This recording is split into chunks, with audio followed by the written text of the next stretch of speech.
নমস্কার, আমি সুচন্দ্রা বিকাশ talk show এর অনুষ্ঠানে আপনাদের সাথে আজ কথা বলতে এসেছি। ওম্যান এম্পাওয়ারমেন্ট ও চাইল্ড ডেভেলপমেন্ট এই দুটো শব্দের সঙ্গে আপনারা সকলেই কম বেশি পরিচিত। শব্দ দুটো শুনতে বেশ গালভারী মনে হলেও এগুলির সঙ্গে যারা যুক্ত তাদের যে জীবন কাহিনী বা একজন ওম্যানকে বা একজন মহিলাকে সমাজের বিভিন্ন রকম প্রতিবন্ধকতা, পুরুষতান্ত্রিক সমাজের চোখ রাঙানিকে ভয় বুড়ো আঙুল দেখিয়ে এগিয়ে আসা এবং কাজ করা, এটি কিন্তু মুখের কথা নয়। আমরা এমন কিছু মানুষকে পেয়েছি যারা এই পুরুষতান্ত্রিক সমাজকে এক কথায় বুড়ো আঙুল দেখিয়ে এগিয়ে তো এসেছেনই এবং তার পাশে থেকেছে বহু মানুষকে, বহু মহিলাকে সাহায্য করেছে এগিয়ে আসতে, নিজের পায়ে দাঁড়াতে সক্ষম হতে, যাতে তারাও বলতে পারে না গো আমারও একটা নিজস্ব নাম আছে, আমি কারো স্ত্রী বা অমুকের মা বলে পরিচিত নই। আমরা পেয়েছি আমাদের সাথে অনুরাধা ঘোষ মহাশয়াকে, যাকে গ্রামেগঞ্জে সবাই মোহরদি বলেই ডাকে। অনুরাধা ঘোষ নামটা সঙ্গে তারা হয়তো পরিচিতই নয়, মোহরদি বলেই তিনি পরিচিত। এবং বোধহয় কোথাও ওই যে পিছিয়ে পড়া মহিলা বা শিশু যাদের কথা বলছি, মোহরদির মধ্যে কোথাও তারা হয়তো একটা অভিভাবককে খুঁজে পেয়েছেন, নিজের মা বোনকে দেখতে পেয়েছেন, তাই হয়তো খুব সহজেই তার পাশে এসে দাঁড়িয়েছে এবং নিজের মনের কথা বলতে পেরেছে। সেই গল্প শুনবো কিভাবে অনুরাধা ঘোষ মহাশয়া মোহরদি এত প্রিয় হয়ে উঠল সেই সমস্ত মানুষদের কাছে। উনি সুচেতনা নামের একটি এনজিওর চালান এবং সেই সুচেতনার যে কার্যাবলী সেগুলো নিয়ে জানবো, সুচেতনার বড় হয়ে ওঠার গল্প আজ আমরা শুনবো। বহু মহিলাকে উনি সঠিক পথ দেখিয়েছেন, বহু মানুষের মুখে উনি হাসি ফুটিয়েছেন, শিশুদেরকে এগিয়ে নিয়ে এসেছেন যাতে তারা বাসন মাজাকে বাদ দিয়ে হাতে খাতা বইকে তুলে নিতে পেরেছে। পজিটিভ বার্তা এই রকম মানুষকে কুর্নিশ জানায়, তার যাত্রাপথ আরো সুন্দর হোক, সুন্দরভাবে আরো শিশুর মুখের হাসি ঝলমল করে উঠুক। আমরা শুনবো অনুরাধাদির গল্প। নমস্কার ম্যাডাম। নমস্কার। এই যে এতগুলো বিষয় নিয়ে আপনি কাজ করছেন, নারীদের এম্পাওয়ারমেন্ট বা ক্ষমতায়ন, এই সম্পর্কে আপনার ভাবনাটা কেমন ছিল? ভাবনা ছিল বলতে আমার যেটা প্রথম থেকেই মনে হয়, এবং সেটা তুমি বা আর সবাই এগ্রি করবে, আমরা মহিলারা একটু হলেও সিনসিয়ার অনেক বেশি। আমাদের সংসারের প্রতি তো খুবই আমরা কি বলবো, মানে আমাদের সংসারের জন্য আমরা আমাদের সন্তানদের জন্য আমরা অনেক একটু বেশি ডেডিকেটেড। সো আমার যেটা মনে হয়েছিল যে আমার কোনো মহিলা একটা ফ্যামিলিতে মহিলা যিনি আছেন তিনি যদি ইকোনমিক্যালি এম্পাওয়ার হন, সেটা কিন্তু তার ছেলেমেয়ের এডুকেশন, তার ছেলেমেয়ের এক্সট্রা কারিকুলার বলুন বা হেলথ বলুন, এটাতে একটা বা তার নিজের সংসারে অন্যান্য কোনো কাজে সেটা অনেক বেশি এফেক্টিভ হয়।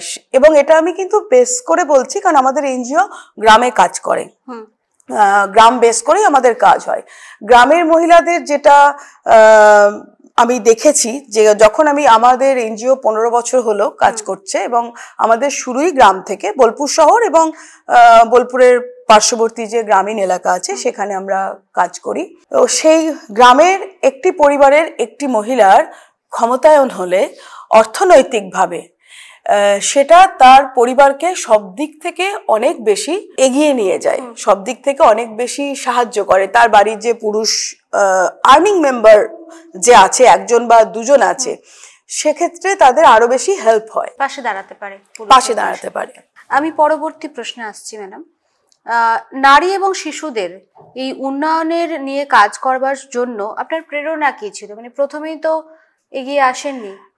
না, আমি আসলে মানে আমাদের যখন প্রথম এসএইচ যে গ্রুপ তৈরি হয়, যে স্কিমটা সেলফ হেল্প গ্রুপ যখন তৈরি হলো, সেই সময় প্রথম দিকে আমাদের বোলপুর পৌরসভার অন্তর্গত 526টা গ্রুপ হয়েছিল মহিলাদের।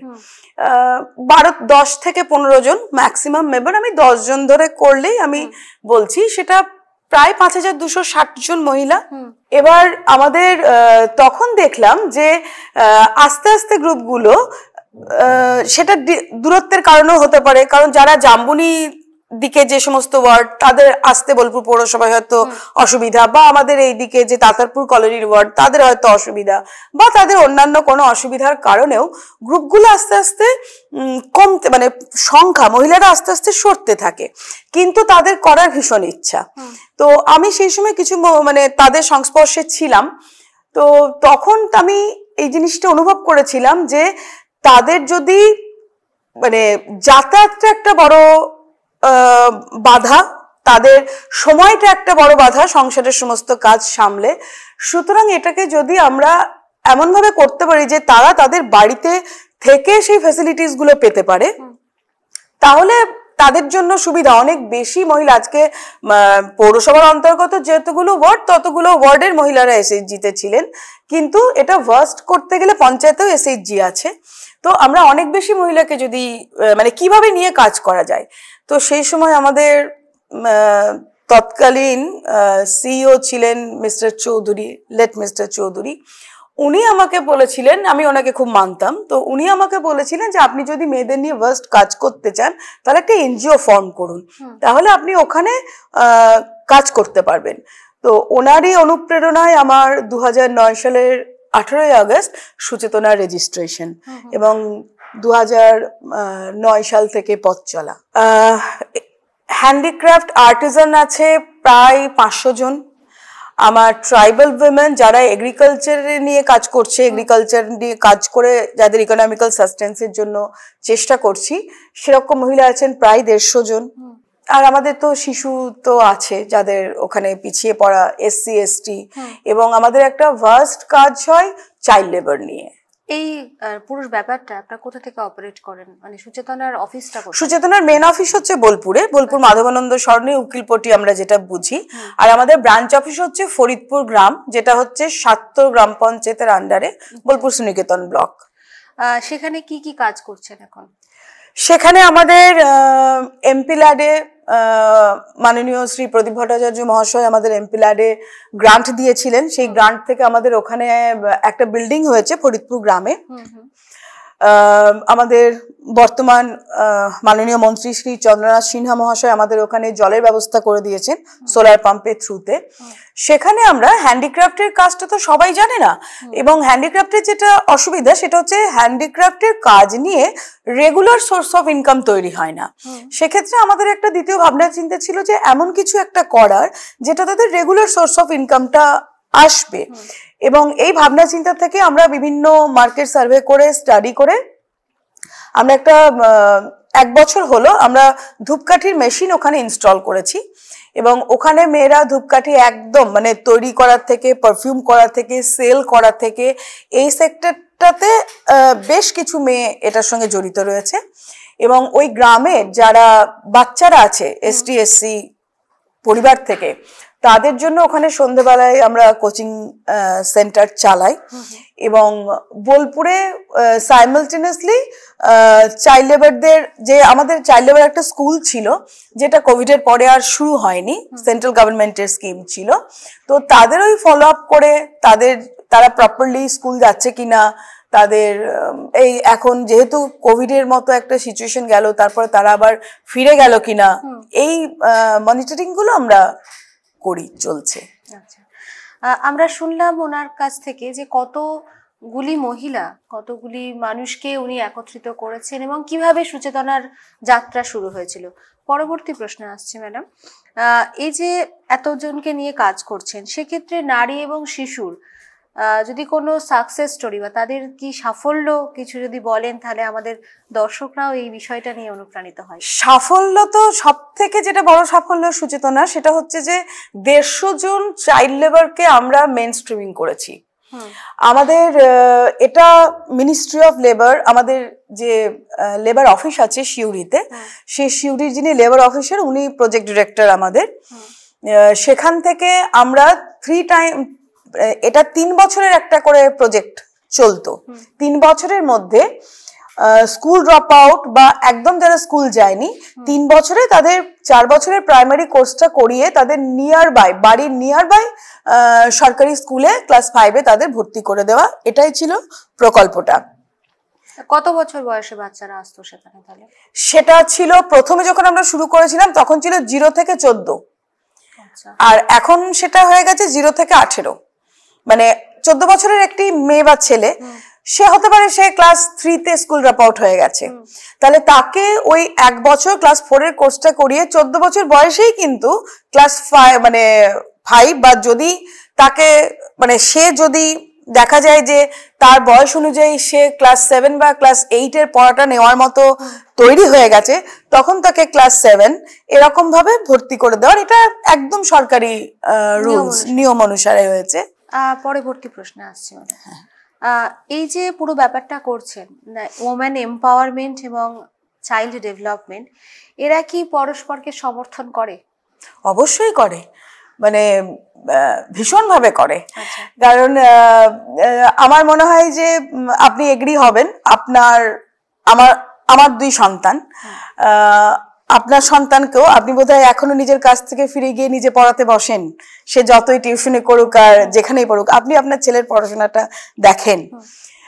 গ্রামের দিকে যেটা সমস্যা সেটা হচ্ছে যে একদম অর্থনৈতিক কারণে মেয়েদের অনেক কম বয়সে বিয়ে হয়ে যায়। তারা হয়তো কোনো রকমে ওই তাদের গ্রুপের খাতাতে ওই সইটুকুই করতে পারে, সেটাও হয়তো ঠিক করে হয় না। ক্ষমতায়ন বলতে আমি যেটা বুঝি, কাজ করতে গিয়ে আমার যেটা মনে হয়েছে একদম প্রথমে যেটা দরকার সেটা হচ্ছে শিক্ষার, যার জন্য আমরা মানে অ্যাডাল্ট লিটারেসি, এটা একটা বড় আমাদের কাজ। যখন মহিলারা শুধু তারা আর্নিং করলে হবে না, তাদের এই কি বলবো মানে এই ফিলটা তাদের হওয়া দরকার যে না আমার মেয়েটা 12 বছর বয়সে বিয়ে দিলে হবে না, সে রেডি নয় সংসার করার জন্য, একটা বাচ্চা প্রসব করার জন্য। সো একজন মা যখন অর্থনৈতিকভাবে স্বাবলম্বী হবে, মানসিকভাবে স্বাবলম্বী হবে, সে তখন তার নিজের ছেলে মেয়েকে সেই তার ভাবনা চিন্তাটা যেটা সঠিক সেই পথটা তার ছেলে মেয়েদেরকে দেখাতে পারবে। আমরা বলি যে কেন এতটুকু বয়সে বিয়ে দিয়ে দিচ্ছ মেয়েদের, বা চাইল্ড লেবার স্কুল শুরু করতে গিয়ে যেখানে সবচেয়ে বড় সমস্যা হয়েছিল, আমাদেরকে বলছে যে আমার ছেলে সকালবেলায় বেরিয়ে সন্ধ্যেবেলায় ফেরে, তারপরে আমাদের রাত্রিরে রান্না হয়, তুমি কি দেবে আমাদের? প্রথমে ওখানে স্টাক হয়েছিলাম যে সত্যিই তো তাই, আমরা তো তাদেরকে রেগুলার ফুড দিতে পারবো না তার বা তার পরিবারের, কিন্তু সরকারি স্কুলে যেটা সুবিধা ছিল সেখানে হচ্ছে মিড ডে মিলটা সরকার থেকে আমাদের চলে, সেটা একটা বড় কারণ যে আমরা তাদেরকে স্কুলমুখী করতে পেরেছিলাম। কিন্তু মহিলাদের ক্ষেত্রে যেটা মানে আমার এটা খুব মনে হয়েছে, কারণ আমি দেখেছি যে আমাদের এনজিওর সঙ্গে যারা যুক্ত মহিলারা, তারা যেহেতু নিজে এখন একটা টাকা রোজগার করছেন, ফলে তাদের মধ্যে না আত্মবিশ্বাসটাও একটু হলে বেড়েছে যে না আমার মেয়েটা পড়াশোনা করুক, আমার ছেলেটা ক্লাস 8-এ পড়া ছেড়ে দিয়ে কোথাও লেবারের কাজ করতে যাবে না। সুতরাং একজন মহিলা, একজন মা, তিনি যখন স্বাবলম্বী হন তখন তার পুরো পরিবার স্বাবলম্বী হয়, এটা আমাদের অনুভূতি প্র্যাকটিক্যাল গ্রাউন্ডে কাজ করতে গিয়ে। খুব ভালো লাগছে যে এতজন মানুষকে আপনি নিয়ে এসেছেন এবং প্রত্যেকটা পজিটিভ ভাবনায় তাদেরকে উন্নীত করতে পেরেছেন। এই যে এতগুলো কাজ করছেন, এক্ষেত্রে কি কোনো জায়গায় বিশেষ সরকারের উদ্যোগ নেওয়া বলে কোনো জায়গা থেকে মনে হয় যে সরকারের আরো কিছু সাহায্য?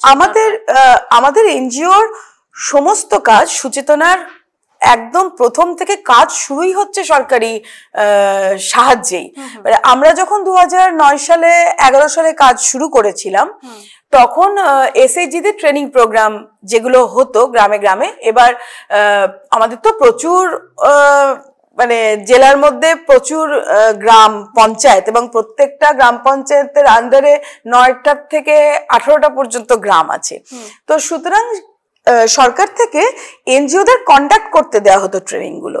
সো আমাদের এনজিওর যত training, handicraft oriented training, unemployed educated ইউথদের তাদের বিভিন্ন মানে সফটওয়্যার হার্ডওয়্যারের ট্রেনিং, যাবতীয় যা কিছু ট্রেনিং, সেগুলো সবই আমাদের স্টেট গভর্নমেন্ট এবং সেন্ট্রাল গভর্নমেন্টের ফান্ডিং এ সহায়তাতেই আমাদের হয়েছে। এবং আমরা বিভিন্ন অ্যাওয়ারনেস ক্যাম্প করেছি, সেটা হেলথ ডিপার্টমেন্ট থেকে হয়েছে, অঙ্গনারী থেকে হয়েছে। আমার সুচেতনার পুরো পথ চলাটাই সরকারি কি বলবো, সরকারি সাহায্যেই বলতে পারেন।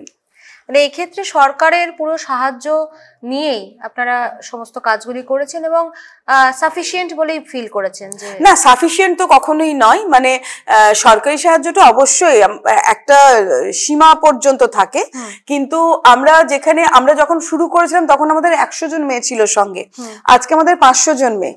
এবং যেহেতু গ্রামে এটা এখন মানে সবাই জানতে পারছে যে ওখানে একটা এনজিও হয়েছে এবং সেখানে মেয়েদের নিয়ে কাজ করে, আশেপাশে গ্রাম থেকেও মেয়েরা আসছে। সুতরাং মানে মহিলাই আরেকজনকে নিয়ে আসছে, মানে মোবিলাইজেশনটা কি এইভাবেই হয়? মোবিলাইজেশন বলতে মানে এখন তো প্রত্যেকটা গ্রামই তো ইন্টারকানেক্টেড। এবার আমার গ্রাম পেরিয়ে যেসব গ্রামগুলো, তারা আমাদের ওই বিল্ডিং এর সামনে হয়ে যায় এবং যে মেয়েরা কাজ করছে তাদের কাছ থেকে মুখে মুখে প্রচার হয়। প্লাস আমাদের যে ধূপকাঠিটা, সেটাও এখন আস্তে আস্তে গ্রামে গঞ্জে যাচ্ছে, তখন খোঁজ হচ্ছে যে এই কারখানাটা কোথায় হয়েছে, মানুষজন আগ্রহ নিয়ে আসছে এবং তারা কাজের জন্য এগিয়ে আসছে, কাজ চাইছে তারা। সেক্ষেত্রে তো কখনোই সরকারের পক্ষে পুরোটা করা সম্ভব নয়। এবং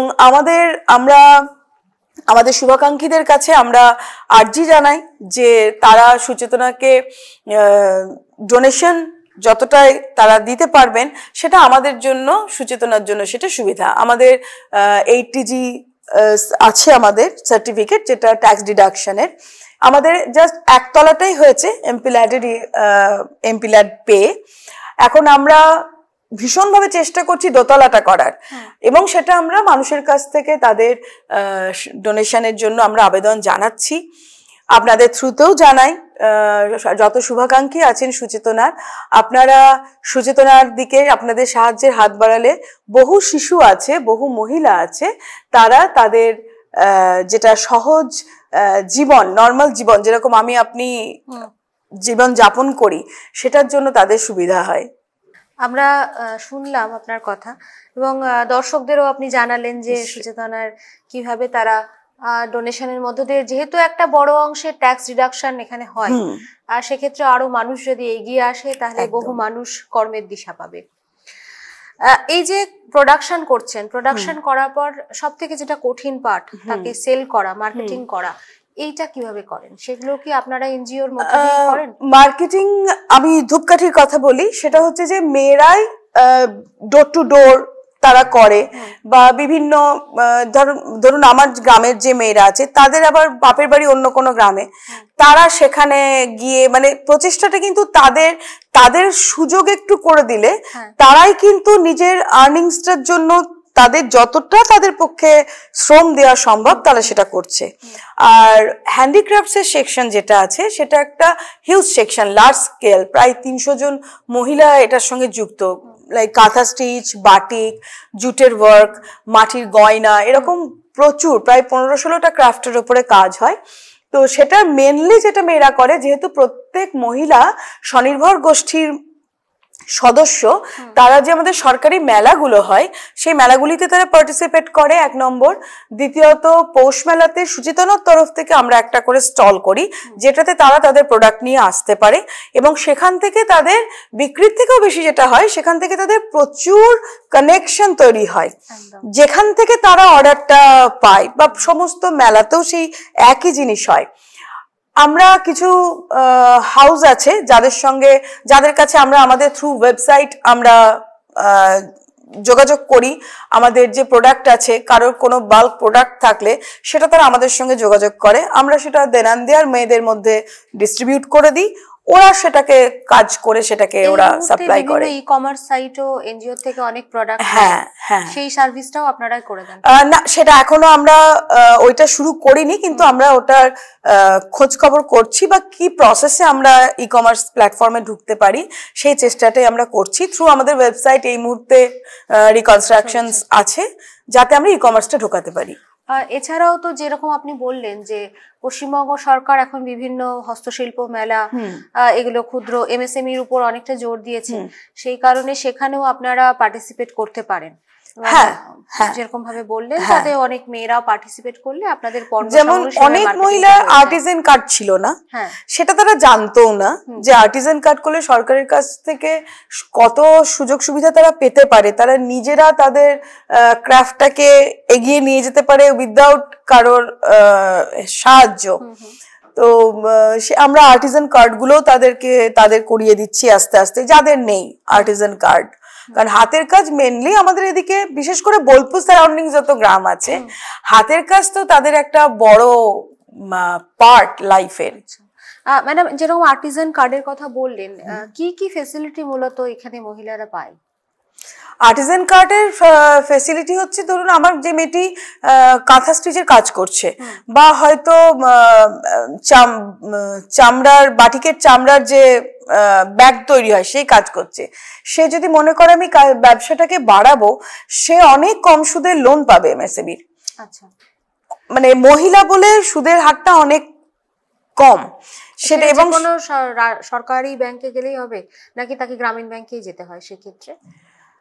না, সেটা তার গ্রামীণ ব্যাংকে, তো মানে যেই ব্যাংকে তার অ্যাকাউন্ট আছে সেই ব্যাংকে হলে সুবিধা, কিন্তু সেটা যে কোনো ন্যাশনালাইজড ব্যাংক থেকে তারা অ্যাভেল করতে পারে, কোনো অসুবিধা নেই। আচ্ছা, আমরা ওনার থেকে শুনলাম যে আর্টিজান কার্ডের মধ্য দিয়ে যারা আপনারা ভাবছেন যে আমরা কিছু করতে চাই কিন্তু ফান্ডিং এর অসুবিধা, এটা একটা সব থেকে বড় সমস্যা। এবং আমি একটা ব্যবসা করব, সেক্ষেত্রে যদি আবার স্বামীর কাছে হাত পাততে হয়, সেক্ষেত্রে তার কোথাও একটা আত্মসম্মানেও লাগে। আরো সব থেকে বড় কথা, যিনি রোজগার করে একটা বড় একদম, মানে যিনি বাড়ির যদি একজন আর্নিং মেম্বার হয়, আমরা জানি এখন দ্রব্যমূল্যের যে বাজার, তাতে কিন্তু সত্যি করে একটা সংসার চালানোটা একজনের আর্নিংসে একটা চ্যালেঞ্জ। সেখানে আর মানে সেটা তার দিকটাও আমি, মানে পুরুষের দিকটাও আমি ভেবে আপনাকে বলছি, সেখানে অবশ্যই যদি তার পার্টনার পাশে দাঁড়াতে পারে, সেটা অবভিয়াসলি সংসারের জন্য খুব বেটার। শিশুদের সুরক্ষা এবং বিকাশের ক্ষেত্রে সমাজের ভূমিকাকে কিভাবে আরো শক্তিশালী করা যেতে পারে বলে আপনারা মনে করেন? দুটোর ক্ষেত্রে আমার একটাই উত্তর, সেটা হচ্ছে শিক্ষা।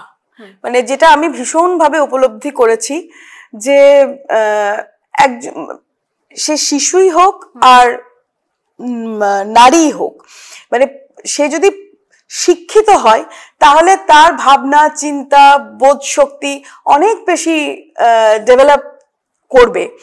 সে তখন মানে কোনটা আমার করা ঠিক, কোনটা আমার ঠিক না, বা কোনটা করলে আমি এগিয়ে যেতে পারবো, সেটা সঠিক মানে তারা ভাবনা চিন্তাটা করতে পারবে। এবং শিশুদের ক্ষেত্রে একটা কথা বলবো, মানে পড়াশোনা যত করবে তত তার জন্য সামনের পথটা খুলে যাবে। সুতরাং আমাদের তো রাষ্ট্রীয় শিক্ষা মিশনে মাধ্যমিক পর্যন্ত আমাদের প্রত্যেকটি বাচ্চাই স্কুলমুখী এবং ফ্রি এডুকেশন হয়, কিন্তু এটাও ঠিক যে সবসময় প্রপারলি সরকার আমাদের সমস্ত সাহায্য দিলেও মানুষজন সবসময় সেই সাহায্যটা নিতে পারেন না। কারণ আমি ট্রাইবাল পকেট আমাদের যেটা কাজ হয় বলছি, ট্রাইবালদের স্বামী স্ত্রী দুজনেই তারা কাজ করেন, তারা সকালবেলায় উঠে 6টার মধ্যে কাজে বেরিয়ে গেলেন, এবার তাদের বাচ্চা স্কুল গেল না সারাদিন মাঠে খেলে বেড়াচ্ছে তারা কিন্তু দেখে না, অথচ তাদের শিক্ষাটা কিন্তু ফ্রি, তাদের জন্য কিন্তু একটা টাকাও তাদেরকে দিতে হবে না। সো আমাকে সেই বাচ্চাটাকে স্কুলে পাঠাতে গেলে আমাকে তার মাকে আগে বোঝাতে হবে এবং তার মাকে শিক্ষার গুরুত্বটা বোঝাতে হবে, তার মাকে শিক্ষিত করতে হবে। একজন পুরুষ শিক্ষিত হলে তার পরিবার ভালো থাকে, একজন নারী মানে একজন নারী শিক্ষিত হলে সমাজ ভালো থাকে। দারুণ কথা, একদম আমরাও এটা সাপোর্ট করি, আমরা পজিটিভ বার্তার পুরো টিম এই জিনিসটা সাপোর্ট করি। পরবর্তী প্রশ্নে আসছি ম্যাডাম, জীবনের যে প্রভাবশালী কোনো মানুষ আপনাকেও তো অনুপ্রাণিত করেছিল, বা শিশু সেও হতে পারে, কোন জায়গা থেকে এই এত বড় পদক্ষেপ নিতে চাইলেন? এটা পার্টিকুলার কারোর কাউকে দেখে হয়েছি সেটা বলবো না, মানে আমাকে ওই যে আমি বললাম যে আমার বোলপুরের মানে আমার বনবটা সব বোলপুর, আমার স্কুল কলেজ সবকিছু এখানে, তো সেই জন্য এই মিউনিসিপ্যালিটিতে আমি যে মহিলাদের কথা বললাম যারা স্বনির্ভর গোষ্ঠীর মেম্বার, তারা তো আমার পাড়ারই দিদি বৌদি বোন। তো তাদের যে আর্টসটা, যাওয়ার সময় আমার বাড়ির সামনে দিয়ে হয়তো যাচ্ছে, কথা হলো কোথায় যাচ্ছিস, বা মেলা হলো আমাকে বলতে দিদি এবং আমরা প্রথম আমাদের সমস্ত প্রোডাকশন হয়েছে, একবার যেও আমরা কলকাতা যাচ্ছি মেলা করতে। তো এইভাবে না মানে ওরা মানে প্রচুর মেয়ে যারা আমাকে ভাবাতে বাধ্য করেছিল যে আমি তো বাড়িতেই বসে আছি, তো আমি যদি কিছু করার সময় এসেছে, আমি যদি ওদের জন্য চেষ্টাটা তো করি, হবে না হবে পরের ব্যাপার, কিন্তু যদি করতে পারি তাহলে তো 5টা মেয়ে, এই মেয়েগুলোই তো ওদের তো চেষ্টাটা আছে, ওরা তো আমার মতোই তারাও সংসার করছে, তারাও সংসারের সব দায়িত্ব সামলে, বাচ্চা সামলে, তারা মিউনিসিপ্যালিটি যাচ্ছে, তারা ট্রেনিং করছে, তারা মেলা করতে যাচ্ছে, তার মানে রোজগার করার আর্টসটা তাদের মধ্যে প্রচন্ড, সেটা আমাকে ভাবিয়েছিল। আর শিশুদের নিয়ে কাজ করা সেটা অবভিয়াসলি চাইল্ড লেবার, যে মানে যখন আমি তাদের সংস্পর্শে এলাম, মানে আমি ভাবতেই পারি না যে একটা বাচ্চা এতটা খারাপ অবস্থায় থাকতে পারে, অথচ কি ট্যালেন্টেড। মানে আমি পজিটিভ বার্তার টিমকে আমন্ত্রণ জানাবো আমাদের এনজিওতে আসার জন্য। যে বাচ্চাটা কোনোদিন স্কুলে যায়নি, তার সে প্রথম যখন এসেছে আমাদের স্কুলে, প্রথম যখন আমরা শুরু করেছিলাম, তার বয়স তখন 8 বছর, একটি ছেলে, তাকে অঙ্ক করাচ্ছে একদম মানে প্র্যাকটিক্যালি একের ঘরে নামতে থেকে শুরু। 2 মাসের মধ্যে ছেলেটা ক্লাস 3 এর অঙ্ক মানে একদম মানে আর 5 জন বাচ্চার মতো করছে। একটি মেয়ে, তার 14 বছর বয়স, মেয়েটার সামান্য একটু মানসিক সমস্যাও ছিল, তার যদি তোমাকে আমি আঁকা দেখাই তুমি অবাক হয়ে যাবে, মানে সে যদি একটু ট্রেন্ড হয় মানে ওটাই হয়তো তার কেরিয়ার হতে পারে। এইরকম মানে প্রত্যেকটা বাচ্চা মানে কারোর কিছু না কিছু ট্যালেন্ট আছে যেটাকে বার করতে হবে। তো আমাদের এনজিও চাইল্ড লেবার স্কুলটা এনজিওর বিভিন্ন অ্যাপ্লিকেশন করার জন্য পাওয়া, কিন্তু প্রথমবার ওই 50টা বাচ্চার সঙ্গে যখন কাজ করলাম তখন ভেতর থেকে সেই আর্টসটাই এলো যে না, আমি এটা তো আমাকে সরকারিভাবে এই 50টা বাচ্চার লিস্ট দেওয়া হয়েছে, আরো নিশ্চয়ই আছে। তো সেই জায়গা থেকেই আমাদের চাইল্ড লেবার নিয়ে কাজ শুরু, এবং আমরা ভীষণভাবে চেষ্টা করছি একটা প্রকল্প শুরু করার, যেটা অন্নপূর্ণা, যেটা হবে আমাদের মিড ডে মিল যেহেতু চলে, ফলে বাচ্চাদের দুপুরের খাবারটা কিন্তু নিশ্চিন্ত, এবং যার জন্য বাবা মায়েরাও তাদেরকে স্কুল পাঠায়, কিন্তু তাদের গার্জেনরা যেহেতু সিনসিয়ার নয়। এবার আমরা যেটা করতে পারি, আমাদের সংস্থার, আমাদের মতো আরো যে সমস্ত সংস্থা আছে, আমরা যদি তাদেরকে সন্ধ্যেবেলা একটা কোথাও বসিয়ে, সেটা ওরা যে বস্তিতে থাকে সেখানেই হোক, কাছাকাছি কোনো ক্লাব ঘরে হোক, তাদেরকে পড়াশোনার ব্যবস্থা করে দিয়ে আমরা যদি আর একটা মিল তাদের চালু দিতে পারি, তাহলে কিন্তু মানে তাদেরও যেটা মেন যেটা সমস্যা খিদে, সেইটা হয়ে গেলে আমরা কিন্তু তাদেরকে অনেক বেশি মানে পড়াশোনার জন্য আগ্রহী করে তুলতে পারবো। তো আমরা অন্নপূর্ণা প্রকল্পটা, যেটা আমরা আমাদের এটা প্রকল্পটা আমরা নিয়েছি, এবং আমরা এটার জন্য আমরা বিভিন্ন জায়গাতে আমরা আবেদন জানাচ্ছি আমাদের আর্থিক সাহায্যের জন্য।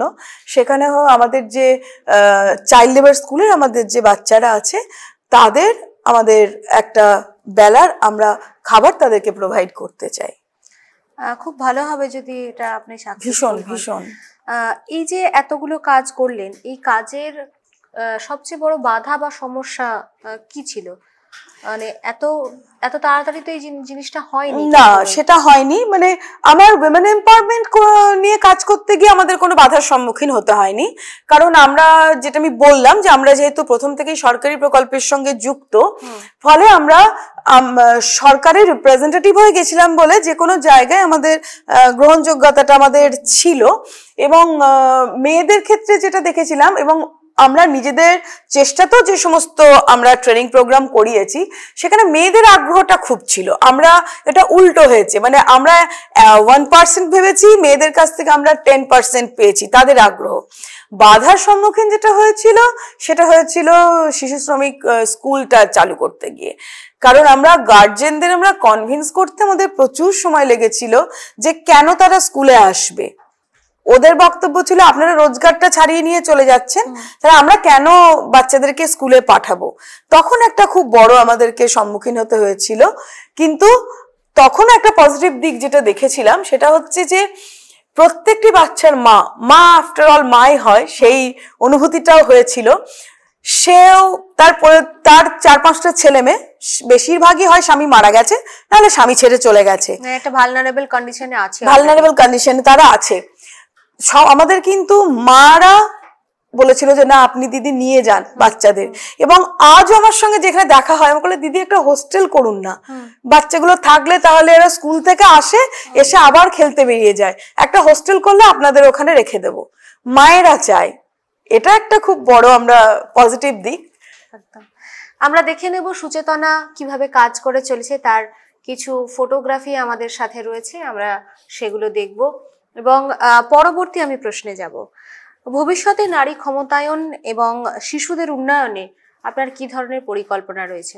আমরা একটা হোস্টেল করতে চাই, একটা না অ্যাকচুয়ালি দুটো হোস্টেল করতে চাই। একটা প্রথমে গার্লস হোস্টেল, আমরা যখনই করার জায়গায় আসবো প্রথমে আমরা গার্লস হোস্টেল করব, সেকেন্ড আমরা বয়েজ হোস্টেল করব ফর দোজ চাইল্ড লেবার।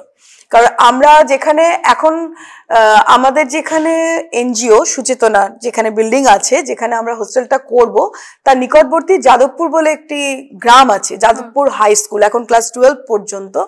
এবং আমরা ওটা কোয়েড, আমরা ছেলে মেয়েদেরকে ওখানে ভর্তি করে দিতে পারবো।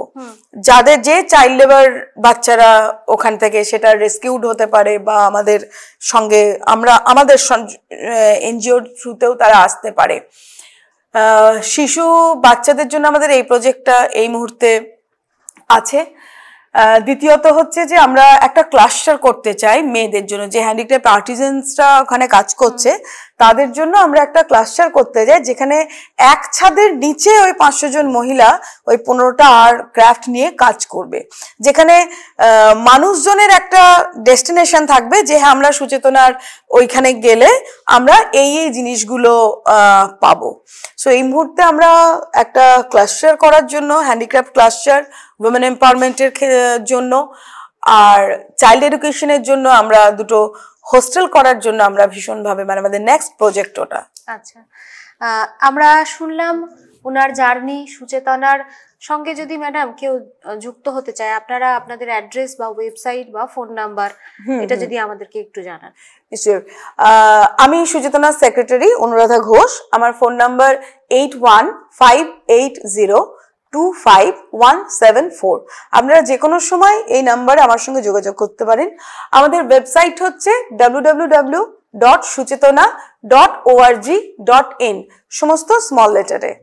Email ID suchetona.bolpur@gmail.com। ভালো লাগছে ম্যাডাম। এই প্রসঙ্গে বলি, আমরা আমাদের পজিটিভ বার্তার পক্ষ থেকে একটি কল টু অ্যাকশন প্রজেক্ট এনেছি। সেই কল টু অ্যাকশন প্রজেক্টের মধ্যে দিয়ে আপনি যদি মনে করেন যে আপনার সংস্থার আরো প্রমোশন দরকার, সেই বিষয়ে আমরা সম্পূর্ণ আপনার পাশে থাকতে পারবো। কল টু অসংখ্য ধন্যবাদ। নিশ্চয়ই, দরকার তো আছেই। আজকে যে বার্তা আপনি দিলেন, আশা রাখি যে পজিটিভ বার্তার আমাদের যারা শ্রোতা দর্শক যারা রয়েছে তারা আপনার পাশে থাকবে এবং আমরা পুরো টিম পজিটিভ বার্তা আপনার সুচেতনার আরো উত্তরোত্তর শ্রীবৃদ্ধি হোক এবং অবশ্যই অবশ্যই চাইল্ড লেবার একদম বন্ধ হোক, নির্মূল হোক, সমাজ থেকে চলে যাক। প্রত্যেক মা যেন বুঝতে পারে তার সন্তানের পড়াশোনার গুরুত্ব কতটা, কারণ শিক্ষা না থাকলে জাতির উত্তরণ হবে না। সামনেই রয়েছে আমাদের 26শে জানুয়ারি এবং বিভিন্ন রকম গোটা জানুয়ারি মাস জুড়েই আমাদের দেশের যে উন্নতির অনুষ্ঠানগুলি আমরা পালন করি, তার যে ভিত্তি, সেই ভিত্তি হলো শিক্ষা এবং চাইল্ড লেবার অবশ্যই আপনারা বন্ধ করুন এবং শিক্ষাকে হাতিয়ার করে এগিয়ে যান। ওম্যান ও এম্পাওয়ারমেন্টের উপর আপনার কাজ মহিলারা সামনের দিকে এগিয়ে আসুন এবং পুরুষের পাশে দাঁড়ান, পুরুষের সাথে কাঁধে কাঁধ মিলিয়ে একসঙ্গে যদি আপনারা সংসার চালান, দেখবেন সেটা আরো সুন্দর এবং সহজ হয়ে উঠবে। সকলে ভালো থাকবেন। নমস্কার। নমস্কার।